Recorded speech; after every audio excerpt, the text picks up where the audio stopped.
We're following the latest developments out of the Middle East right now. The newly brokered ceasefire between Israel and Iran appearing to grow more fragile after both sides launched attacks that threatened to sink the deal just hours into it. Those moves leading to a furious rebuke by President Trump. Listen. We basically have two countries that have been fighting so long and so hard that they don't know what the they're doing. Do you understand that? All right, joining us now, retired U.S. Army General David Petraeus. He was also director of the CIA and commander of the U.S. Military Central Command, which oversees the Middle East region. General, thanks so much for joining us. Let me get your immediate reaction to what we heard from the president this morning.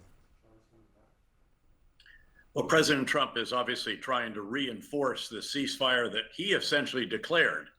I'm not sure that either of the countries completely agreed with it when it was made, but Iran seemingly accepting this. They, of course, were engaged through the and then we engaged directly with the Israelis, and Prime Minister Netanyahu, who had previously said that Israel was very close to achieving its objectives, appears to have accepted it as well. Yes, there was that exchange.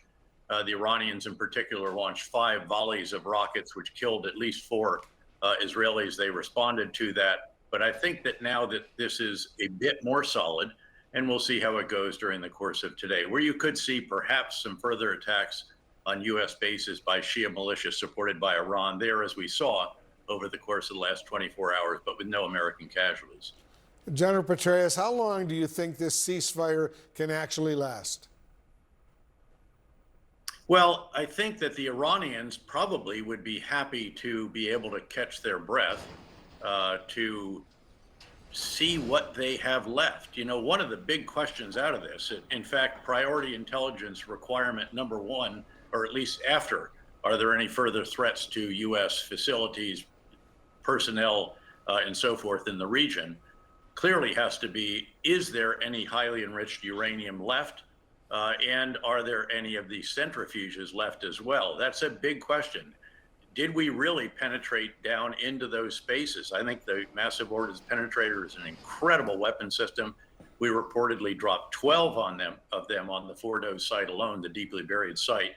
But we really need to figure out, does Iran have anything left? That would be very, very important, especially if they were able to cart it away clandestinely and might be able to reestablish some enrichment capacity and take what was already highly enriched uranium, 60%, the next turn of the enrichment process to over 90% for weapons grade.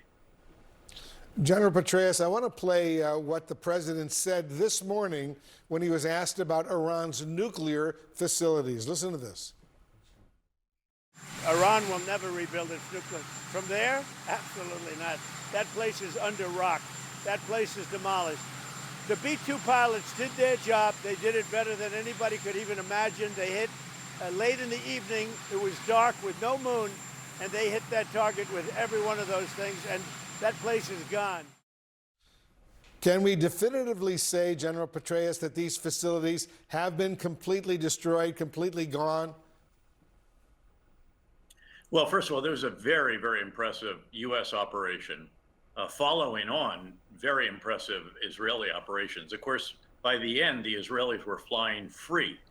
They had destroyed all the strategic air and ballistic missile defenses that Iran had.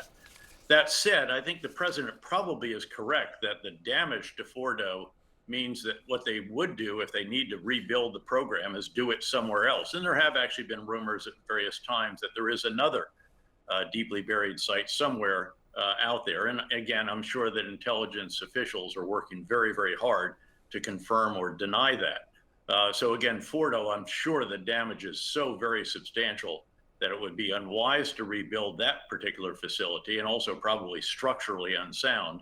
But if there is HEU somewhere else, highly enriched uranium, and if some centrifuges were moved before these strikes on the different facilities, that's another matter. And that, again, will be a very key intelligence question that has to be determined in the days and weeks that come. In an official statement, Israel says it has accomplished its goals in Iran ahead of this ceasefire deal. How does this square with the possibility that Iran could still have enriched uranium? Well, I'm sure that the Israelis are ready to go after that if that is the case. I'm not sure all of us get quite how significant 10/7 was and this change in the strategic mindset of the Israelis, that they will not allow a threat to be established, not just in their neighbors, in their neighborhood with Hezbollah in Lebanon or Hamas or the others, but they will not allow a threat to be established in the region if it is one that can actually threaten their security, as Iran's capabilities clearly had done. I want to get your reaction, General Petraeus, to something the former U.S. Secretary of State Antony Blinken said about how the Biden administration war-gamed a potential military conflict with Iran. I'm quoting now. In that scenario, the Iranian regime could hide its near weapons-grade material, green-light weaponization, and sprint toward a bomb. Thus, Mr. Trump's strike has risked precipitating what we want to prevent. How big of a risk is that? What do you think, General Petraeus? Well, I don't think you can dismiss the risk, as I have obviously described. And again, that's why the intelligence authorities have to pursue this. But the damage overall to the entire nuclear enterprise, two dozen or so nuclear scientists, the facilities in which they did their work, all of the different enrichment sites and storage sites. Again, the damage done by the combination of Israeli and U.S. strikes is very, very substantial. And I think it will be very difficult, unless there is some other site out there, and that's never been confirmed, to which they took some of the highly enriched uranium and some of the centrifuges. That would be the worst case. And that clearly, again, is the question of the day. In another important development today, General Petraeus, the president is on his way right now to the NATO summit in the Netherlands. He says he'd like to see a deal with Russia ahead of that summit. And we're now learning he plans to meet with the Ukrainian president, Volodymyr Zelensky, on the sidelines of the NATO summit. Could the momentum from this recent ceasefire help facilitate a deal? Only if the U.S. and all the other European countries that are members of NATO would do so much more for Ukraine that they could change the dynamic on the battlefield and finally convince President Putin that he cannot achieve further objectives at acceptable costs. And he's been willing to take enormous costs, as you know, assessing about 1 million wounded and killed over the course of this latest war. And 500,000 of those unable to return to the front lines because they were killed or so seriously wounded. General David Petraeus, as usual, thank you so much for joining us. Thanks, Wolf. Right now, across the United States, hospitals, dams, and power plants are on high alert for potential cyber attacks from Iran. They could all be targets after the U.S. airstrikes on the Iranian nuclear facilities. CNN cybersecurity reporter Sean Lingus is joining us right now. He's here with me in the Situation Room. Sean, what more can you tell us about these potential threats on U.S. soil? Right, Wolf. Well, the Iranians are pretty capable in cyberspace. They're not quite as advanced as Russia or China or the U.S., but that doesn't mean they can't do damage. In the past, we've seen opportunistic cyber attacks by the Iranians against hospitals, against water facilities. After the October 7th Hamas attacks on Israel, Iran scanned the internet for vulnerable equipment, and they found some in a small town outside of Pittsburgh, and they disrupted a water facility briefly there. So they're capable.